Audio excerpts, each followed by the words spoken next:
Yo, what is going on, math class? It's your teacher, Mr. Lopez, and welcome to another episode of Learn How to Math from Far Away, Chapter 11, Lesson 6, Dividing Integers.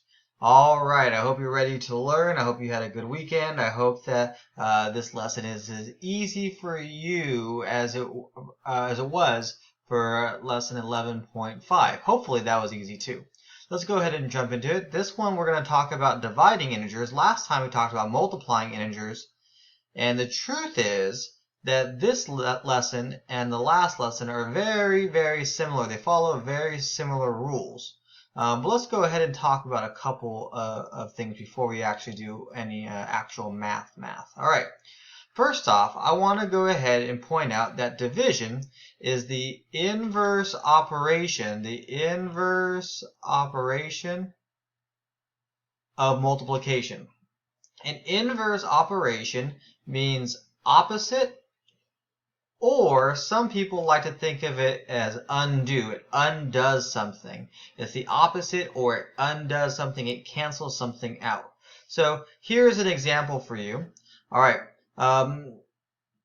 We should think about our inverse operations in pairs, right? That's going to be helpful for your quest down algebra. Inverse operations are incredibly important to know when it comes to algebra. But when we're talking about inverse operations, we can think of addition and subtraction as inverse operations because they are opposites of each other. They undo each other. Like this example, 5 plus 2 minus 2. If I add 2 to something, then takes 2 away from something right away, these guys will cancel each other out. And what do we have left over? We have whatever we started off with, which in this case we have 5. So addition and subtraction are inverse operations. They are the opposites of each other, or they undo each other. They cancel each other out, and therefore whatever we had to start off with, we still have. Now, division is the inverse operation of multiplication, meaning they undo each other. Looking at this example, if I have 5 times 2, and then divide 2 right after, these guys, multiplication and division, are inverse operations. They undo each other, they cancel each other out, and whatever I started off with is what I had left over at the end of it. Now this is important for later lessons down the road, especially the next chapter that we're about to teach. But this is really good base information for you guys to know going forward. Looking at today's lesson, we're going to learn how to divide integers, but the truth is it follows very similar, if not the same rules as multiplication. Meaning, last time we talked about the two main rules for multiplying integers were to count the negative signs, and if you had an even amount of negative signs, then the whole thing was positive. And if you had an odd amount, the whole thing was negative. And for multiplication, we multiply the numbers after. This time, the only difference is we are going to go ahead and divide the values. All right, so first step, we're going to figure out our sign. Is it positive or is it negative? The number one mistake most people make whenever they are trying to work with integers is they get the sign wrong. So we want to get that settled first, and then we're going to go ahead and divide. Let's go ahead and look at skill check number 1 together. Now, reminder, until we are really comfortable with these rules for how many negative signs and until we're good at checking this, I'm going to go ahead and write this at the top of my page whenever I have to do work like this, because I want to have a healthy reminder. All right, first off, let's look at example number 1, divide. 15 divided by 5. Well, there are no negative signs. It's just two positive numbers. And normally, 15 divided by 5 is 3. That was it. Now, this next one has one negative sign. It has an odd amount of negative signs, so the whole thing is going to be negative. And then we're just going to go ahead and divide the numbers. 15 divided by 5 is still 3, and because there was a negative sign in front, the whole thing is negative. Easy. What about this one? We have two negative signs. So we have an even amount, so the whole thing is going to be positive. And then we divide the values, and we get 15 divided by 5 is 3. So negative 15 divided by negative 5 is positive 3. Common question, do you have to write the negative sign or the positive sign? Negative sign, yes. Positive sign is not necessary, but it is helpful just to make sure that you check the signs. The last example has one negative sign. That's an odd amount, so the whole thing will be negative, and we would get negative 3.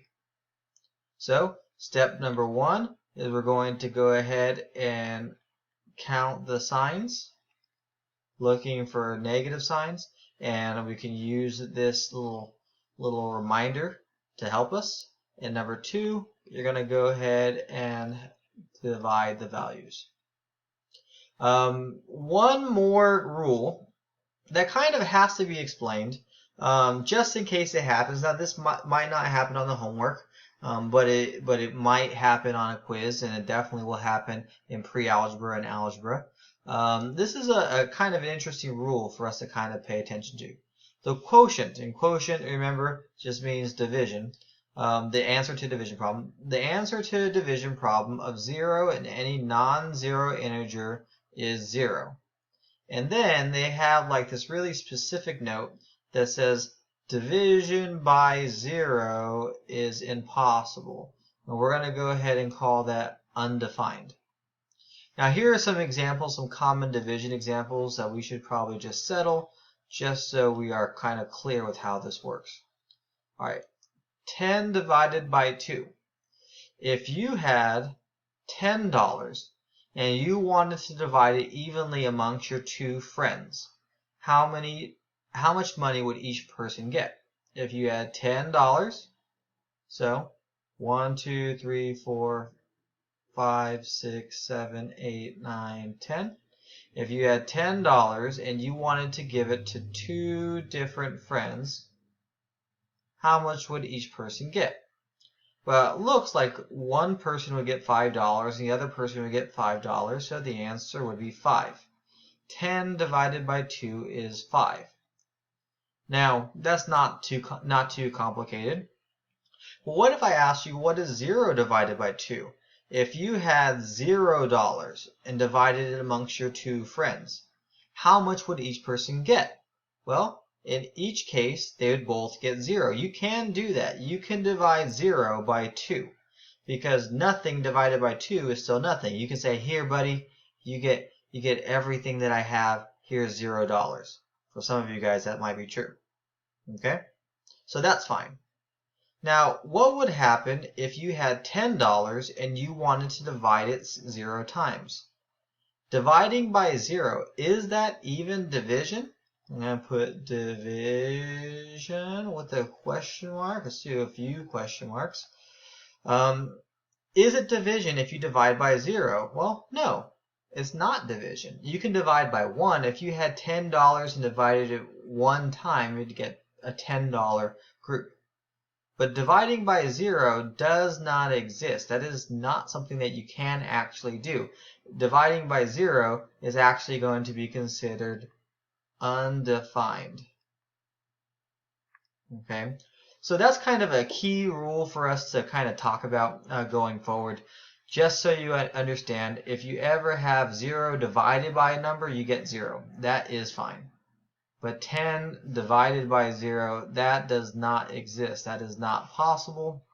So you cannot divide by 0. That is not division. You can divide by 1, you can divide by 2, you can divide by pretty much any other number, but you cannot divide by 0. It does not work. Alright, let's go ahead and do a few more examples. Let's finish up this lesson with these last 2 slides. Just a little bit of extra free math. And we're going to go ahead and reminder. We want to write just a note for ourselves. If you have an even amount of negative signs, so when you're trying to check the negatives, when you're trying to count, it's positive, and when you have an odd amount of negatives, the whole thing is negative. So we have 1, 2, the whole thing is positive, and 27 divided by 9 is 3. The answer is positive 3. We have one negative, so the whole thing will be negative because it's an odd amount. And 96 divided by 2, or 12, is 8. So negative 96 divided by positive 12 is negative 8. The last one, it looks like we have one negative sign. This time they gave it to us as a fraction form. The fraction form is the same thing as division. So we're going to go ahead and count the negative signs. There's one negative sign. So 18 divided by 3 is 6. So 18 divided by negative 3 is negative 6. Cool? Cool.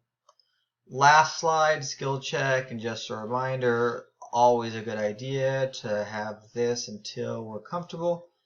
Even and odd. All right.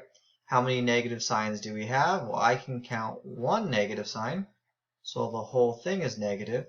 And 16 divided by 2 is 8. So 16 divided by negative 2 is negative 8. Example number 2. Count the negative signs. 1, 2. That's an even amount. So the whole thing is positive. And 54 divided by 6 is 9. So the whole thing is positive 9. There are no negative signs, so the whole thing is going to be positive because it's just a regular division problem. And 15 can go into 75 5 times, so the answer is 5. 0 divided by negative 13, just a kind of reminder that 0 divided by any number is 0.